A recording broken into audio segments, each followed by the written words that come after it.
Bien sûr, comme chaque mercredi, plein de bons plans de sortie vous attendent. Morane, je suis toute oui.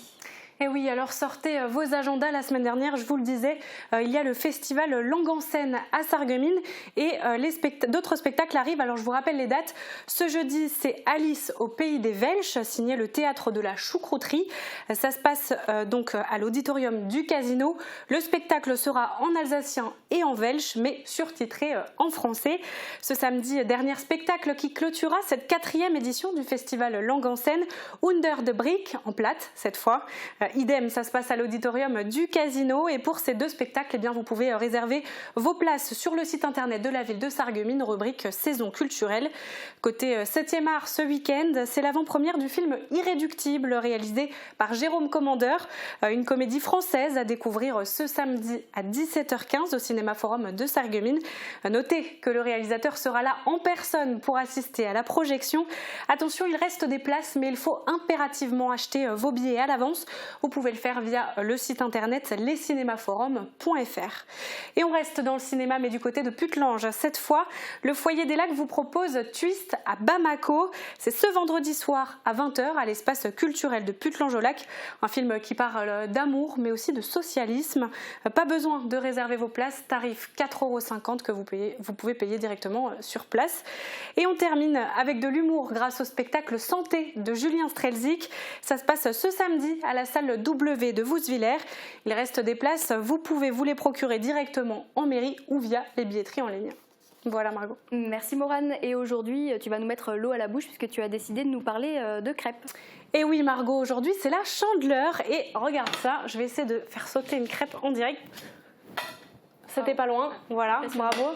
Donc comme je le disais, aujourd'hui c'est la Chandeleur et c'est une fête où l'on fait des crêpes et on la célèbre le 2 février. Oui, le 2 février, mais pourquoi cette date précisément ? Eh bien, encore une fois, c'est une fête religieuse. Dans la religion chrétienne, par exemple, on célèbre la présentation de Jésus au temple, respectivement 40 jours après sa naissance. Donc 40 jours après Noël, ça correspond au 2 février.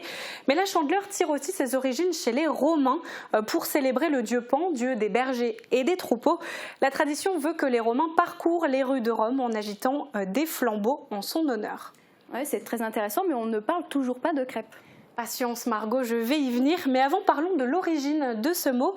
La fête de la Chandeleur ou Festa Candelarum, eh bien ça signifie en latin la fête des chandelles. Et comme je le disais juste avant, on agitait des flambeaux chez les Romains, mais du côté des chrétiens, ce sont des cierges bénis que l'on allumait. Alors des processions aux chandelles sont organisées le jour de la Chandeleur, selon une technique bien précise. Chaque croyant doit récupérer un cierge à l'église et doit le ramener chez lui à la maison, en faisant bien attention à le garder allumé.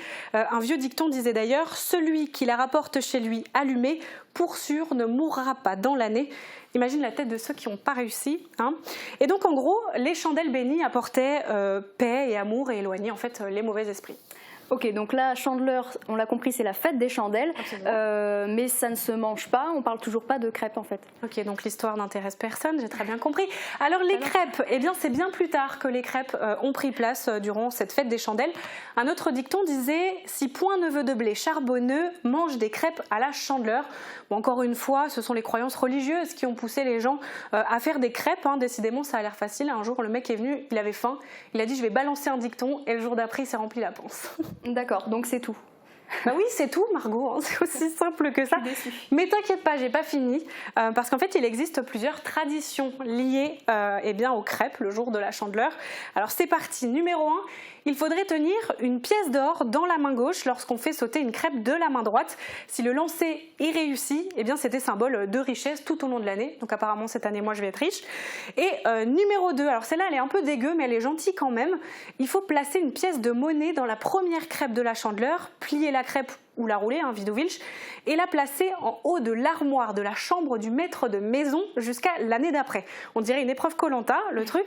Et en fait, à la Chandeleur prochaine, on récupérait les restes de la crêpe complètement désintégrée, on récupérait aussi la petite pièce et on la donnait en fait aux pauvres. C'est super sympa, mais il y a des manières quand même plus simples de faire des dons. Et enfin, numéro 3, c'est pas vraiment une tradition, mais bon, une croyance, on va dire.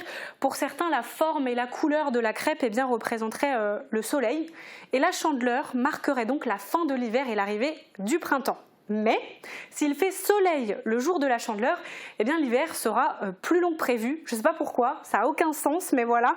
S'il fait beau aujourd'hui, l'hiver sera rude, un peu comme dans Game of Thrones, hein, pas ouf. Alors Morad, j'ai une dernière question qui est très importante. Quand on parle de crêpes, souvent ça divise. Est-ce que tu es plutôt team plié ou roulé? Ah là là Margot, ça c'est les questions qui fâchent, mais évidemment je suis team plié. Aïe aïe aïe aïe aïe. Bon, je me prononcerai pas. Merci, c'était la chronique culturelle de Morane.